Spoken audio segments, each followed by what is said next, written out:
I just wanted to pop on in today and talk to you guys about Poetry Tea Time and what we do for that season of the year. The concept of Poetry Tea Time came from Julie Bogart, the author and composer and writer and visionary of Brave Writer. Okay, again, Poetry Tea Time is connected to Julie Bogart of Brave Writer. So look her up, check out her podcast, her YouTube videos, and kind of see what that is all about. But Poetry Tea Time is something that we dive into in the winter months, going into the spring months as well. So we start that season in January and we end that season in March, okay? When we used to after school, we did the whole Poetry Tea Time concept, on the weekends during those same months. And now that we homeschool full time, we are doing the Poetry Tea Time concept, as part of our homeschool. And that's because my son really enjoys it. And I must say, guys, I enjoy it as well. So what is Poetry Tea Time? Well, it's simply just a time, a moment, a season where for us, this is how we do it. So the way I'm going to define it may not be the formal or actual definition, but I'm just sharing with you how we utilize that time period within our homeschool, okay? So Poetry Tea Time is a season where our homeschool is much more relaxed. We're in a more relaxed state. We're not doing, grammar or language arts in the formal sense. We're still doing our math. We're still doing our science. We're still doing our history. And we're still doing, enrichment and writing and things of that nature. But we just put aside the process that we normally take for grammar and reading comprehension, because the methods that I use is very hands-on, is very teacher intensive for those subjects, to include writing. I did not want to impede on our season of poetry and still keep those things on the table. So we put that to the side. We'll pick that up during the month of March. Okay, so again, during that season, we're more relaxed. Okay, we are using the IEW Grammar of Poetry curriculum. So far, so good. I like it. But again, when I use my curriculum, guys, I don't use it the way it's intended. I tailor it and change it based on my personality, my son's personality, our needs, and I only pull out the concepts and the things that I think are important at that particular time, okay? So you don't need a curriculum, by the way, to teach poetry or to engage in such a beautiful time. But I am using the IEW Grammar of Poetry, and I will insert a clip right now of what that book looks like.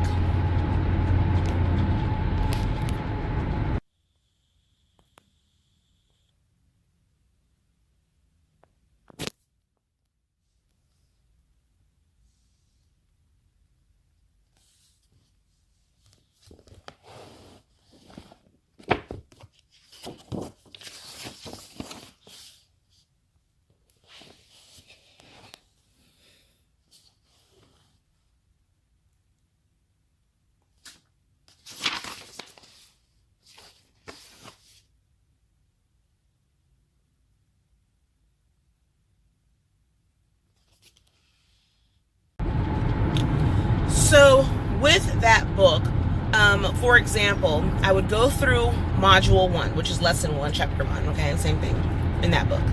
I would go over it, we would discuss what is poetry, what is it all about, what's the point of poetry. So we talk about it and we have a discussion, and then module 2 talks about what is, or not what is, but how do you read poetry and analyze poetry. So we go ahead and we talk about that and we discuss that, and I pull out one of our poetry books, and we go ahead and practice how to analyze poetry based on what we just learned from that IEW, the Grammar of Poetry curriculum. Okay, so I read a concept, we discuss an element, we discuss a concept from the curriculum, and then we utilize our poetry books to dive into it and do something hands-on and practice what we just learned, okay? Or talk about what we just learned. Another thing that we do at Poetry Tea Time is our read-alouds are catered to different types of poetry. So during this season, all of our read-alouds will be from various poets of different genres and of different backgrounds and ethnicities and cultures, and we'll just read all types of poetry, and we'll discuss it, and we'll talk about it, and we'll analyze it based on how the curriculum recommended that one analyze poetry. Okay, I'm going to insert a clip right now of some of the books that we are reading for Poetry Tea Time. So let me go ahead and insert that clip right now. Again, it will include, I think it's called it's like a nature book of poetry. That's what we use to go through each lesson within the IEW curriculum. And then the other books are just books that we're going to use as read-alouds. So go ahead and let me insert that clip right now for you.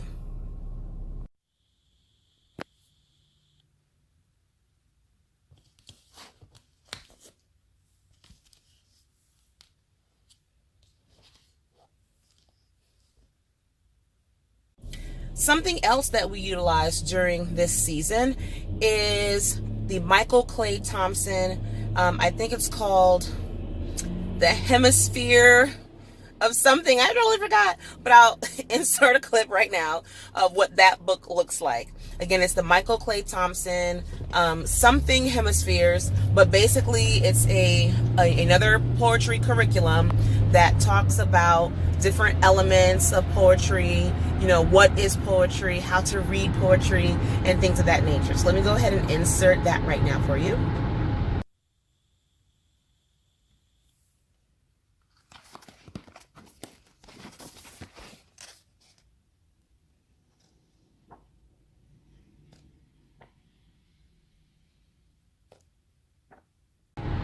So again, although you see me using these two curriculums for Poetry Tea Time, you don't have to do that, guys. You definitely don't need curriculum. You do poetry as a unit study, which we are also doing as well. Again, you can use Poetry Tea Time as a unit study. You can go to Pinterest, you can YouTube, you can Google what is poetry, the different elements of poetry, how to read poetry, how to write poetry. You can go into that formal stuff via a unit study without curriculum to teach yourself and to teach your children. I just personally chose to use curriculum because I wanted to be a little formal in terms of the concepts and things of that nature. But again, it doesn't have to be like that at all. So, those things that we are learning about poetry replaces the block of time that we would normally utilize during school, homeschool, for the grammar and the reading comprehension and the writing. So again, we're not adding to our homeschool. We took away some major chunks of our learning and just replaced it with poetry. Poetry. So in addition to that, we're going to write poetry, or we are writing poetry. And poetry comes in so many forms. Poetry doesn't have to rhyme. Some of them do rhyme. Poetry has a flow. It has a beat that may not make sense to one listener, but it totally makes sense to another or the writer. You know, poetry is just beautiful music. Poetry talks about what's in your heart, what's going on in the world, what are you thinking about, you know, and you can put it to so many different things. So we talk about that and we write it.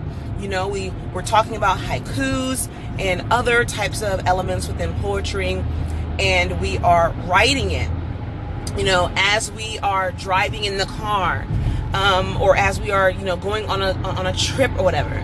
My son carries his poetry book, and then, if a thought comes to his mind, or, he's thinking about something while we're driving, because there's the cloud is making a certain shape that he finds to be amazing, or we're driving through a field, or we're driving through grassy land areas, or busy areas, or wherever. He's writing down lines, referencing what he hears, what he smells, what he sees, what he wishes he can touch. So he's writing all this stuff within, his poetry journal. And then on his free time, we discuss it, and we, may decide to fine tune it, or we can leave it just the way it is. Because sometimes a lot of poetry, which again comes in many forms, comes out best when you first think about it, right? It comes out best when you first write it, because it's authentic, okay? So again, I wanted to just share with you guys how we do our poetry tea time. Again, it falls from January to March. Oh yeah, also within that time frame, guys, we also, sit around a fire and we drink tea and coffee, and we make little sandwiches, or have cheese and cracker trays, or fruit, cheese, and cracker trays. And we have little desserts and things of that nature that I'll buy. Some people love to make those types of things. I'm not really a baker. I will buy it. But if my son wants me to bake it, we'll do it together. And we will eat those things with, or sweet treats with a hot beverage, because it is very cold in the state of Texas. In my opinion, it's very cold. Cold to me is, 50, 40, 30 degrees. So it is, those are the temperatures around that time period. So we normally drink hot beverages, and we sit around the table, or we sit on the couch, or we cozy up together on the floor, or on the bed, or wherever we want to at that particular moment within the home. And then we are talking, we are reading, we are writing, all about poetry together. And it's so lighthearted, and it's so beautiful, and he really enjoys it. We also have some hands-on activities. We have these poetry letter tiles. Let me go ahead and insert a clip of what that is now.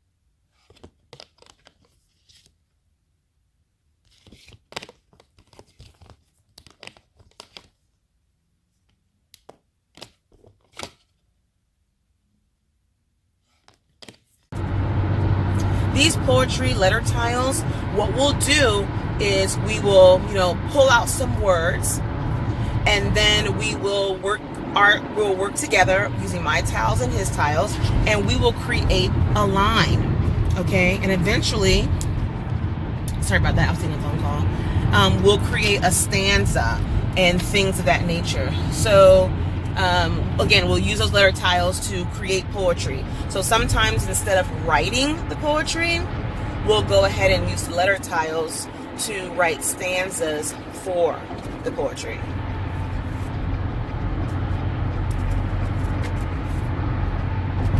Sorry about that, I was getting a call. Okay, so on top of that, we will also cut out words or sentences or lines, but more than likely it's words, a group of words or one word, out of magazines, and then we will create our poetry from that. So we'll cut out different words from magazines, and then we'll each paste those words on a sheet of paper that creates a line or stanza, or a haiku, or whatever we're creating. Okay, we will copy and paste those cutouts onto a piece of printer paper, and then we will draw what that set of words mean to us, and then on the back we'll explain what the line was all about, or what that poem was all about. So we'll do some hands-on activities like that. So there you have it. That's how we do Poetry Tea Time. We replace a chunk of our current English language arts curriculum with poetry. I put in some poetry curriculum, and we utilize some hands-on activities to dive into it. We use poetry books to analyze and explain what we have learned in that curriculum, and then we will read poetry together, we will write poetry together, and we will share poetry with the family in a lighthearted way. So if you do not have Poetry Tea Time within your home, or you don't have a similar, relaxed type of mood or season within your home, it's something to consider. You don't have to. This Poetry Tea Time thing is not for everyone, and that's okay. But for us, it gives us a moment to just be lighthearted, and it gives us a moment to really bond with one another and to be creative without trying to fix it into a weekly routine or a weekly schedule. We just totally focus on it using a unit study approach. So if you have any questions for me, leave them in the comments box below. And if you do something similar, or you incorporate this within your home, please share. How has it worked out for you? And share some of the things that you have done for that season during your homeschool journey. And let's talk about it, okay? All right, guys. As always, you make it a great day. Bye.